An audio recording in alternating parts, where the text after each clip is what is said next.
Scrum, a arte de fazer o dobro do trabalho na metade do tempo. Esse que é um dos livros mais legais que eu já li sobre produtividade. E eu não poderia deixar de recomendar ele para você. E é por isso que hoje nós vamos trocar uma ideia sobre esse livro. Quais foram os principais insights? O que você pode tirar dele para aplicar na tua vida ainda hoje e se tornar alguém mais produtivo, que pode fazer mais com menos. E esse é o poder que esse livro vai te trazer. No início, quando eu li, eu achei que a proposta era meio mentirosa e que no início estava muito chato. O início desse livro é muito lento. Mas depois que ele passa os conceitos, você começa a entender que realmente, uou, dá para multiplicar a minha produtividade aqui em centenas de vezes. E é justamente isso que você vai fazer depois de hoje. Já digo desde já, se você gosta dessa ideia de vídeo, se você gosta de trocar ideias sobre insights de livro, faz um favor para mim. Comenta aqui embaixo o próximo livro que você quer que a gente comente, que vai ser um prazer trazer esse livro para cá e trocar essa ideia com você. Agora que eu comecei a gaguejar, eu preciso beber uma água. Esse é um problema que eu tenho, que eu fico com a boca muito seca, porque eu tive que tomar Rakutan quando eu era mais novo, e agora eu fico gaguejando toda hora. Eu tenho que ficar parando tomando água, senão eu não consigo falar. Voltando para o vídeo aqui, já quero deixar algo muito claro. A gente não vai abordar aqueles conceitos mais comuns. Pareto, MVP, equipes, essas coisas que nós já falamos em outros vídeos e vamos continuar falando mais para frente. Aqui eu quero focar no que tem mais de único nesse livro. O que ele traz de diferente se comparado a outros livros de produtividade, como o conceito de impulso, de sprint, o PDCA de Jimmy, os ladrões de tempo, que eu já quero começar falando sobre eles, e mais um pouquinho que nós vamos abordar no final, como Fibonacci, por exemplo, para estimativa de tempo. Já falando sobre os ladrões de tempo, essa foi uma das coisas mais legais que eu tirei desse livro aqui e eu acho que você pode aplicar na tua vida. Nosso tempo representa a nossa vida e existem coisas que estão roubando o nosso tempo. Eles estão pegando nosso tempo, ó, todos os dias. E a gente tem que acabar com esses ladrões. Quais são eles? A gente tem o multitarefas, aquela pessoa que acha que consegue fazer muito ao mesmo tempo e no final acaba não fazendo nada. E assim, multitarefa é algo super normal, todo mundo tem. Sabe por quê? Porque é evolutivo. O nosso ancestral que estava catando a frutinha, só focado na frutinha, pegando frutinha, pegando frutinha, pegando frutinha, algum predador chegou e matou ele. Comeu esse cara, ele não sobreviveu.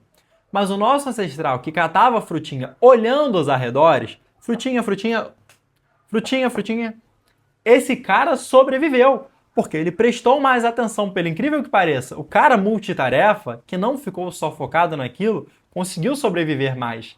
As chances de sobrevivência dele foram maior. Não é à toa que até hoje a gente sabe que quando a gente está fazendo multitarefas, existe até mesmo um aumento de alerta. Você fica mais alerta. Talvez por isso que você goste de lavar a louça escutando alguma coisa, porque realmente ajuda de certa forma. Mas no nosso mundo de hoje, isso se tornou completamente disfuncional. A gente acha que a gente consegue focar em muitas coisas. E aí mora a mentira. Multitarefa existe, dá para fazer. E se forem coisas muito simples, muito automatizadas, vai tranquilo. Pô, lavar a louça fazendo outra coisa, você consegue fazer. A questão é, multifoco não existe. Você não consegue focar em 30 projetos ao mesmo tempo, 20 projetos ao mesmo tempo.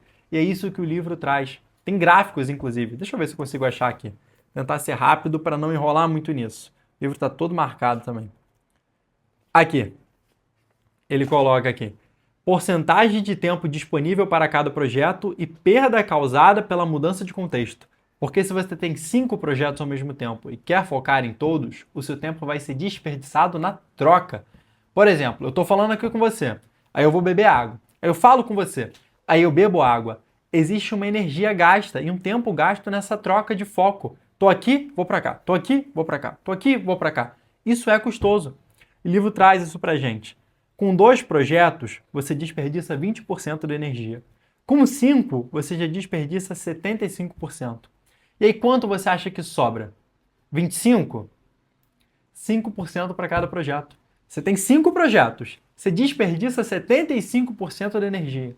Sobram 5% para cada projeto. O que você faz com 5%? Você não faz nada, você não vai para lugar nenhum. E aí você fica estagnado e esgotado. A gente já falou sobre isso no vídeo que nós abordamos essencialismo. Você tenta fazer muitas coisas, no final você se esgota, porque essa é a receita para o burnout, e você não chega em lugar nenhum. você morre na praia. Aonde você chega com 5%, você vai desistir. Tem até um experimento legal que está logo aqui na outra página que a gente consegue fazer. Faz comigo. Repete aqui, ó. 1, 2, 3, 4, 5, 6, 7, 8, 9, 10. Conta até 10. Fez, não fez? Agora vamos lá. A, B, C, D, E, F, J. Muito tranquilo também, não é? Muito rápido. Agora tenta intercalar. A1, B2, C3, D4 até o 10.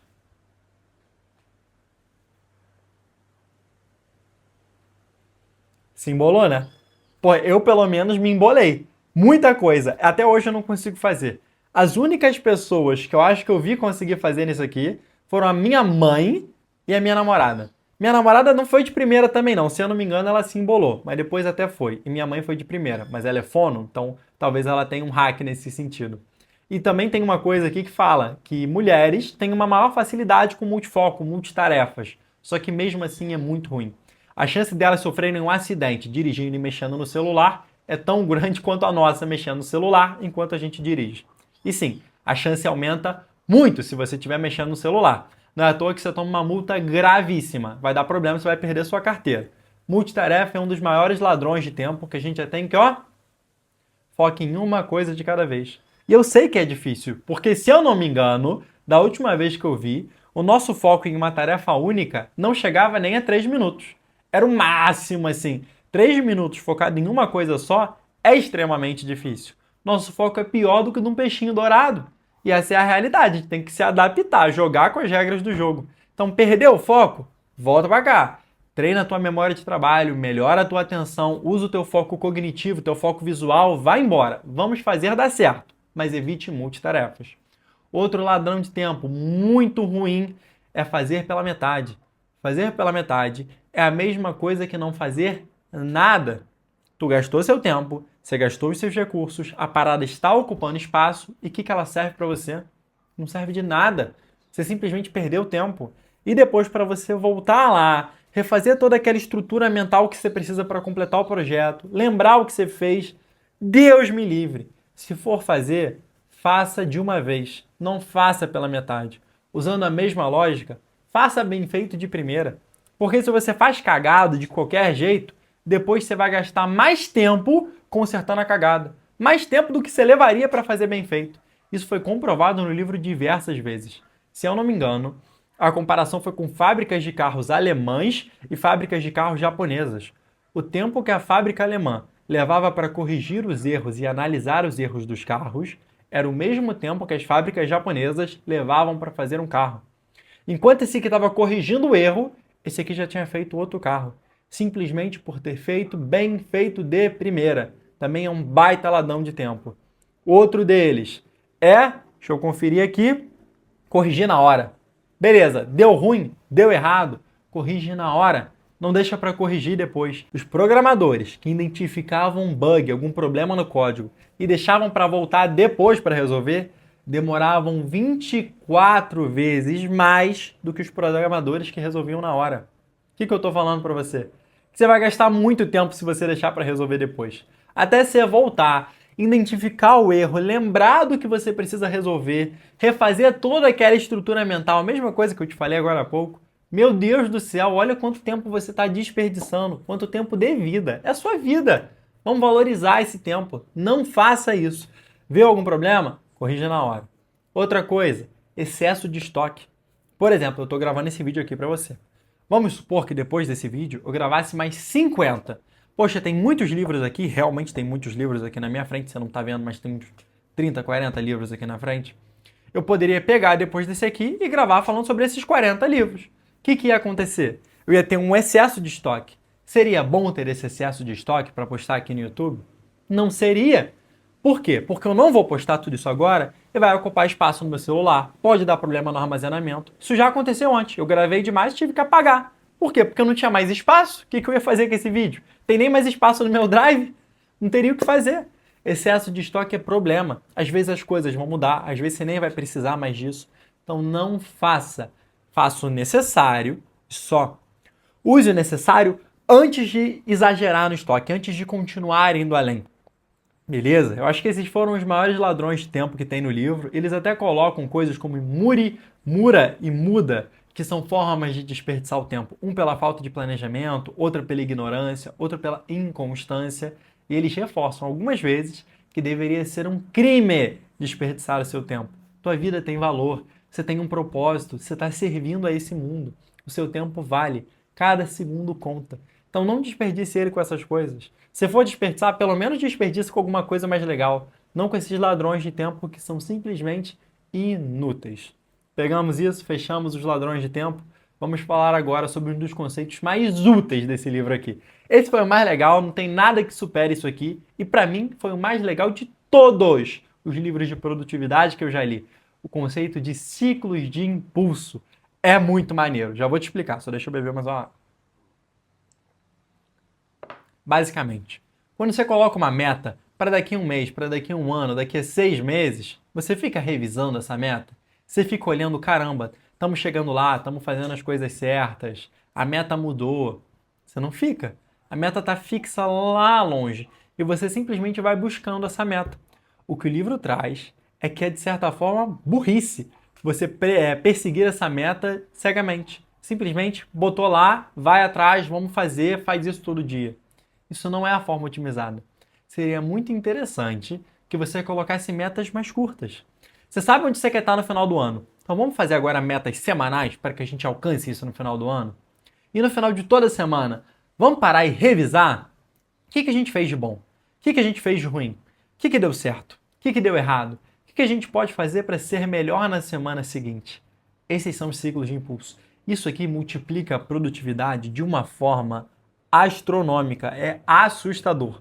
Porque no final de cada ciclo, você consegue olhar para ele e pensar, caramba, o que eu posso fazer de melhor no próximo? E você começa a entrar num ciclo de aprimoramento contínuo. Eu gosto tanto dessa ideia de Kaizen, de aprimoramento contínuo, de melhorar todos os dias, que eu cheguei a tatuar isso aqui. Na moral, eu realmente gosto da parada. Acho que eu baixei no microfone. Enfim, é isso. Você consegue melhorar um pouco toda semana, todo o ciclo de impulso. E aqui existe uma estratégia, que é o PDCA de Deming.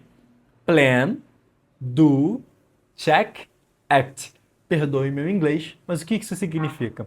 Planejar, fazer, revisar, checar se foi tudo bem e agir novamente. É um ciclo de melhora. E aqui existem algumas regras que o livro traz para a gente. Primeira regra. Uma vez estabelecidas as metas desse impulso, mantenha essas metas. Vamos correr atrás delas, mas nessa semana não mexe. Vamos revisar no final da semana. Perfeito? Terminou? A gente faz algumas perguntas. O que eu fiz aqui que deu certo? O que eu fiz aqui que deu errado? O que eu posso melhorar? Como eu posso fazer um melhor ciclo da próxima vez? Essas perguntas são a chave para a tua melhora no próximo ciclo. E tem uma coisa pequena também que é bom fazer todos os dias, que é uma pequena revisãozinha diária, pensando no que tu fez ontem. Cara, o que eu fiz ontem? E o que eu posso fazer hoje para concluir o meu ciclo da melhor forma possível? São conquistas pequenas, mas essas conquistas pequenas que vão contribuir para aquela conquista grande da tua meta. E aqui existem muitos conceitos que giram em torno disso, tá? Por exemplo, quando a gente começa a buscar uma meta, a gente está muito motivado. Vamos fazer, vamos conseguir! Conforme a gente vai buscando, a meta ainda está distante, a gente se desmotiva. Meu Deus, está longe, estou cansado.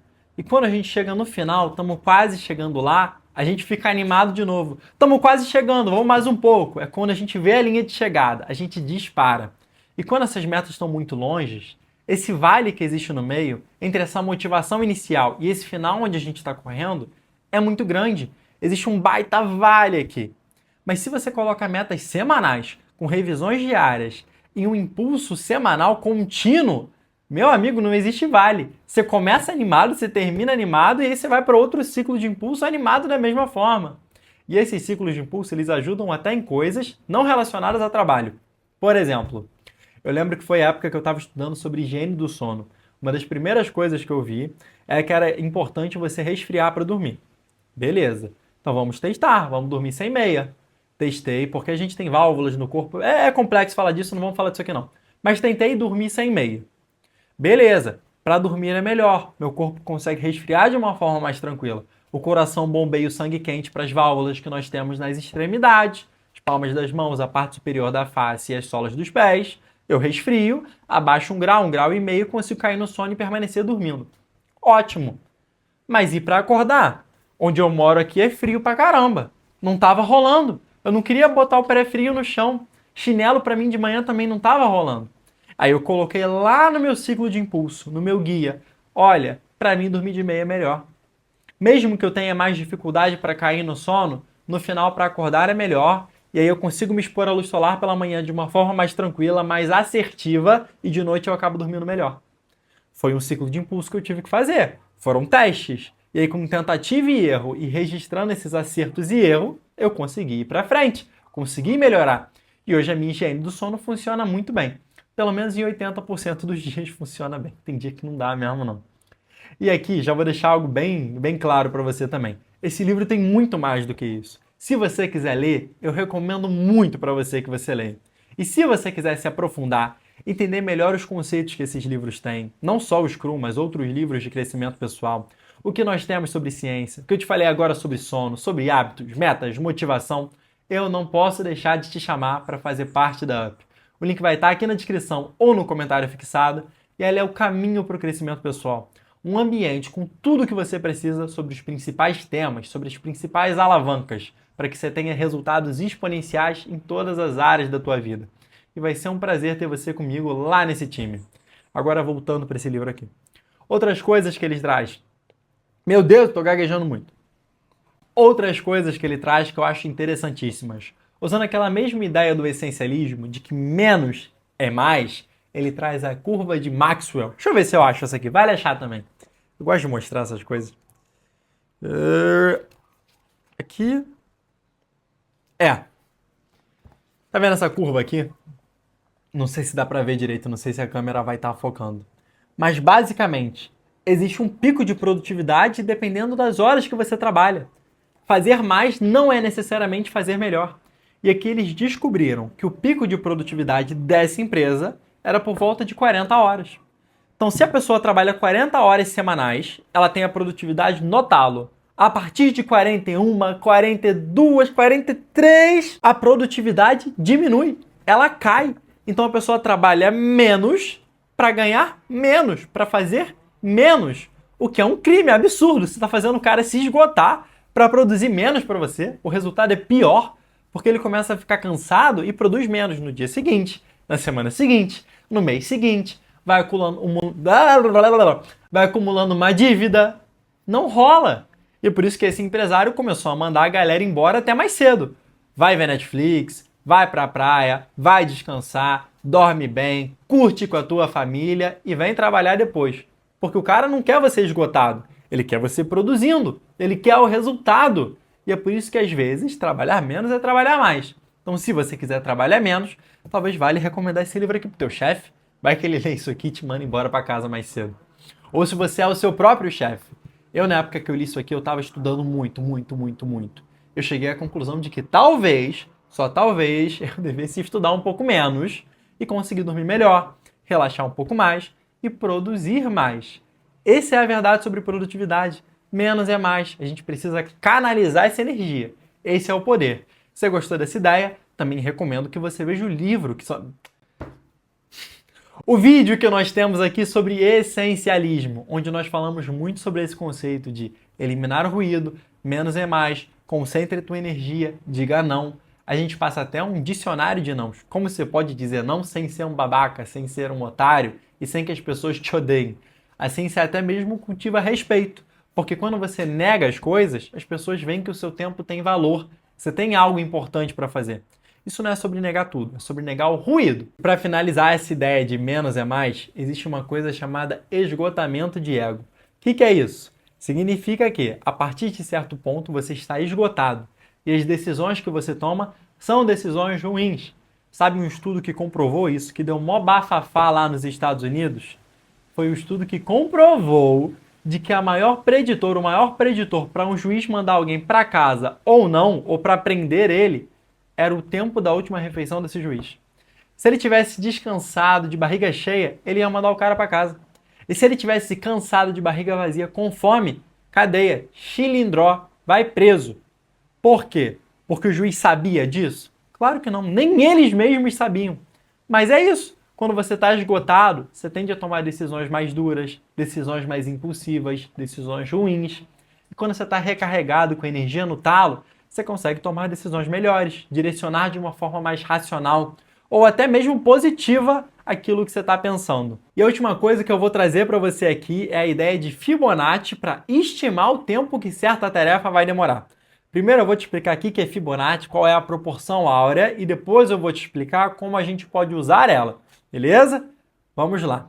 Fibonacci nada mais é em uma escala onde a soma dos dois últimos números é o número seguinte. Então, 1, 2, 3, 5, 8 e assim vai embora. E como a gente pode usar essa escala Fibonacci para estimar os tempos das tarefas que nós temos que fazer?